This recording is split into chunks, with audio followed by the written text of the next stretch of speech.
वो जो ज़्यादा गड़बड़ करते हैं उनकी बड़ी सुन्नत कर दी जाए, बस उसे जड़ से सुन्नत कर दो, बस इतने वही इंतजाम हो जाएगा। होए धर्म की हानि, बड़े असुर अधम अभिमानी, तब तब धर प्रभु विविध शरीरा, हरे निरंतर सज्जन पीरा। जब सज्जन पीड़ा की बात होती है तो संतों का जो काम होता है वो वही काम होता है कि सज्जनों को कम से कम पीड़ा और कैसे उनकी पीड़ा का निवारण हो। हमारे साथ संत युवराज जी हैं, संत हैं और समाज के लिए काम करते हैं, बहुत सारी बातें करते हैं, समाज सुधार की बात करते हैं, देश की चेतना की बात करते हैं, आध्यात्मिक चेतना के साथ साथ राजनीतिक चेतना की भी बात करते हैं। आज हम युवराज जी से पूछेंगे कि आज जंतर मंतर पर आने का प्रोग्राम क्यों हुआ और क्या कैंसिल हो गया धरना आपका?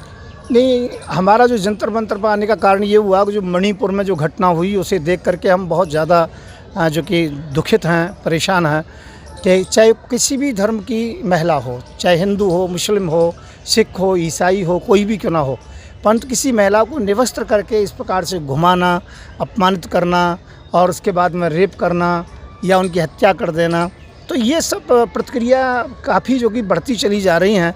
तो इन सभी को देख करके हम बहुत व्यथित थे, तो हम पर वो नहीं देखा गया। इस कारण से हमने कार्यक्रम बनाया कि हमारी आवाज़ आगे तक पहुँचे।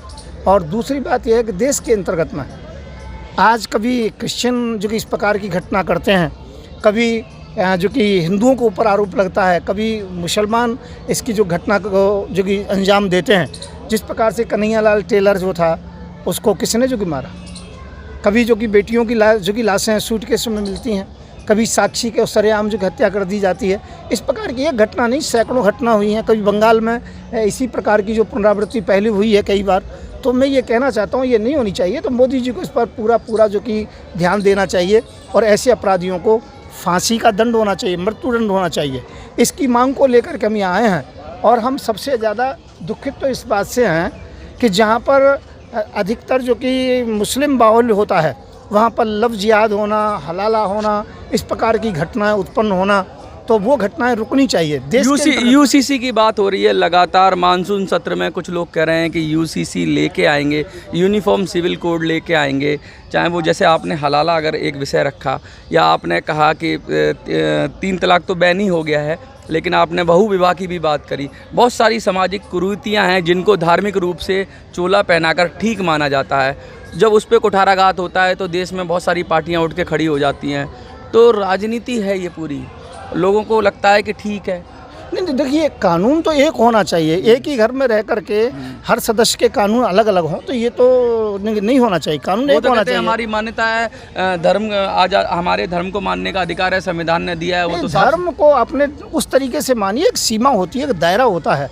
ये नहीं है कि जो समाज के अंतर्गत में विकृतियाँ फैल जाएँ, तो ये तय कौन करेगा? वो तो कहते हैं, कुछ लोगों से हमने यूसीसी पे कंटेंट किया था, मैं बता दूं आपको। तो हमने उनसे बात करी तो वो कह रहे हैं हम तो सहारा देते हैं उन महिलाओं को जो तलाकशुदा हैं, ऐसी महिलाओं से शादी करके। कोई 4 की बात कर रहा है, कोई 5 शादी की बात कर रहा है, कोई 7 शादी तक जा रहा है। समझ में नहीं आ रहा है। शादी क्या, उन्हें बहन भी तो बना सकते हैं। अच्छा। उन्हें माँ भी तो बना सकते हैं। हाँ। मोहम्मद ये था, अब उसको पत्नी कह करके किसी छोटी बच्ची को, अब हम इस उम्र में हम लगभग 55-60 साल के होने को आ रहे हैं और हम अब छोटी सी बच्ची को लेके हम इसे सहारा दे रहे हैं। 7 साल की लड़की को शादी करके पत्नी बना के, ये तो जो कि सीधा बलात्कार है, ये तो रेप है। परंतु ये सत्य है, प्रमाणित है। तो ये केवल एक कुरीति है, कुरीति दूर होनी चाहिए और ये बिल्कुल रेपिस्ट जैसी स्थिति है। अच्छा, जितने शादी करने का फिर बच्चे पैदा करते हैं उनसे उन्हें सहारा कहाँ देते हैं? ये तो उन्हें एक इस तरीके से जो समाज के अंतर्गत में दिक्कत पैदा कर रहे हैं। तो मैं ये कहना चाहता हूँ ये सब कुरीतियाँ बंद होनी चाहिए और ये केवल एक संविधान के दायरे में होकर के होंगी, संविधान में संशोधन होकर के। बहुत सारे आदिवासी समाज भी ऐसे हैं जिनके अंदर कई बहु विवाह होता है। कहीं कहीं ऐसा होता है कि महिलाएं कई शादियां करती हैं एक साथ, तो ऐसा भी पूर्वोत्तर में पाया जाता है। तो आदिवासी समाज के अपने वो हैं। तो यूसीसी लाने के लिए वो वाला प्रश्न भी उठता है, क्या सबके लिए लाया जाएगा या उनको नहीं, सबके लिए लाया जाएगा और इसके लिए हम सबके लिए विचार करते हैं कि ये कानून एक जैसा होना चाहिए और इसमें जो कि धर्म से संबंध नहीं होना चाहिए, ये समाज की व्यवस्थाओं से संबंधित होना चाहिए। और आज समाज की व्यवस्था ऐसी है। लेकिन सरकार के मंत्री और सरकार से जुड़े हुए लोग तो कहते हैं कि आदिवासी समाज पर अभी हमारा ध्यान नहीं है, तो इसका मतलब तो सीधा सीधा मुसलमान जब कानून बन गया, एक बन गया कानून बन गया, नहीं, और उसमें सब वो एक्सेप्शन की बात कर रहे हैं कि जो आदिवासी समाज है उसको एक्सेप्शन दिया जाएगा, वो अपनी मान्यताएं फॉलो नहीं, करता नहीं, रहे। ऐसा कुछ नहीं है। सरकार की तरफ से ऐसा नहीं, बयान नहीं, आया। सरकार का ऐसा होगा तो हम सरकार का इसका बात का विरोध करेंगे। हम तो कहते हैं कि एक जैसा होना चाहिए कानून में किसी प्रकार का भेद नहीं होना चाहिए, और जो कि क्योंकि कानून में समाज की व्यवस्था का विषय है, जनसंख्या नियंत्रण कानून का विषय है, तो जनसंख्या किसी की भी ना बढ़ करके। जो स्पेशल प्रोविजंस हैं आदिवासियों के लिए, उनकी कल्चर को बचाने के लिए, जो उन्हें प्रोटेक्शन देता है, वो भी संविधान के जरिए ही देता है। आपको पता होगा पूर्वोत्तर में कई जगह डिस्ट्रिक्ट काउंसिल होती है, सरकारें, डिस्ट्रिक्ट काउंसिल का मतलब आज़ाद सरकार होती है, वहाँ सरकार, केंद्र सरकार कुछ कर नहीं सकती डेवलपमेंट के काम। तो ऐसा उनको बहुत सारी, उनको कल्चर को बचाने के लिए या उनको जो प्रिमिटिव टाइप के हैं उनको बचाने के लिए बहुत सारी उनको छूट दी गई है। तो अगर आप वो करेंगे तो संविधान एक क्लॉज दूसरे क्लॉज से टकराएगा। देखो, मुसलमान जो शादी करता है वो केवल इसलिए करता है, वोट बढ़ेंगी, बच्चे बढ़ेंगे, हम ज़्यादा होंगे, यहाँ शासन करेंगे, और यहाँ और जो लोग हैं उनको मार करके भगा देंगे। डेमोग्राफिक चेंज की बात कर रहे हैं। मैं क्या कह रहा हूँ, उनकी मानसिकता बहुत ख़राब है।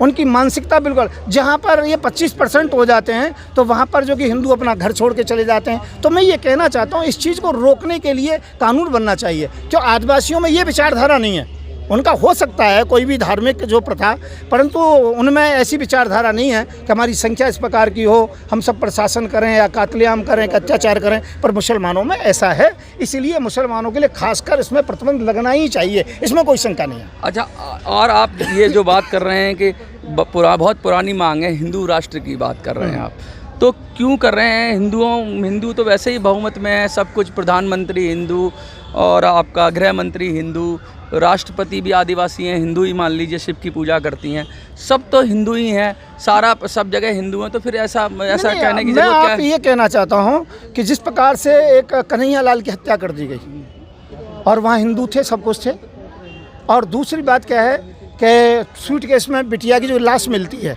और कभी जो कि साक्षी की हत्या कर दी जाती है। क्या गारंटी है कि अगर हिंदू राष्ट्र हो जाता है तो हत्याएं नहीं होंगी? ये तो हत्याएं होना, संशोधन होगा कानून में, और कानून कड़े बनाए जाएंगे, और अभी कानून के अंतर्गत में लचीलापन है। तो कानून तो अभी भी बनाए जा सकते नहीं, अभी इतने कड़े नहीं बन रहे हैं, अभी तो बहुत कुछ विचार करना पड़ता है। कड़ा कानून तो सरिया में होता है, तो क्या आप वही पैटर्न चाहते हैं जो सरिया या इस्लाम फॉलो करता है कि हाथ काट दो, गला काट दो? ये नहीं कहते हैं, नहीं, ऐसा नहीं करना चाहिए, हाथ नहीं काटें, गला ना काटें, परंतु जो ऐसा करते हैं, बदले आँख के बदले आँख, जो इस्लामिक कानून कहते हैं, कड़ा का मतलब तो वही है। वो जो ज़्यादा गड़बड़ करते हैं उनकी बड़ी सुन्नत कर दी जाए, बस उसे जड़ से सुन्नत कर दो, बस इंतजाम हो जाएगा, कोई दिक्कत नहीं है।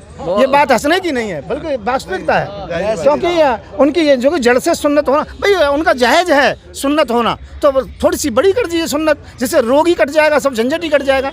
तो मैं ये कहना चाहता हूँ, मेरा मतलब केवल सीधा सा है, समाज में एक सुधार होना चाहिए, माँ बहनों का सम्मान होना चाहिए।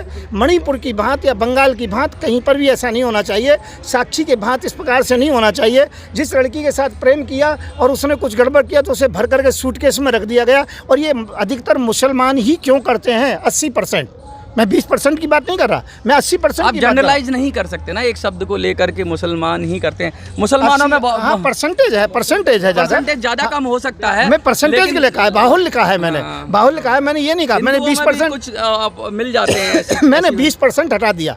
वो 20% में हिंदू भी आ गया, सिख भी आ गया, ईसाई भी आ गया 20% में, और 80% में केवल मुसलमान ही मुसलमान है।